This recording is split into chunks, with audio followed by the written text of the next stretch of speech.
中央要来普发现金1万块，即马新德县的毛议员提案，要搁加分予县民一个人3万4，也就是讲，顶有一个人呢是会当领到4万4。也毋过，即马县长呢是赶紧出面来驳回，伊讲目前县内也搁有81亿的负债，所以现阶段是无通加分现金的。 新德县议会临时会拜二有议员提案，要发予民众一人3万4千块的现金，听到有这么侪钱通领，有的民众看好，某人烦恼甲地方财政拖倒。我觉得很好啊，因为对于一个家庭来说，多这个3万4，我觉得就是对我们来说真的是很好的一件事。 要再思考一下吧。怎么说？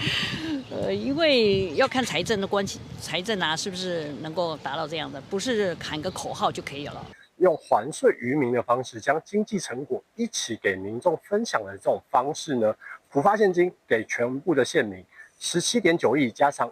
185亿。 再除以我们全部县民的人口总数，也就会是3万4千元哦。新德县长杨文科是批评，这是欠思考的提案，因为目前新德县的人口一直在成长，各有学校、交通建设等等重大工程要做。伊认为针对这项提案，现阶段是无可能的代志。这是非常荒谬的，也非常离谱，是一个私利不周的一个提案。经过我们府内的财主单位的研究之后。 我们新竹县的人口是逐年在增加，我们在5大高中的方案、台一线替代道路都在持续的推动之中，所以相关的这些经费都已经有规划跟用途，所以我们觉得这是一个不可行的一个方案。目前新德县议会是通过这项议员提案，未来再经过议会审议，到底敢正经会发这条钱，也未有结论。记者杜君和新德报道。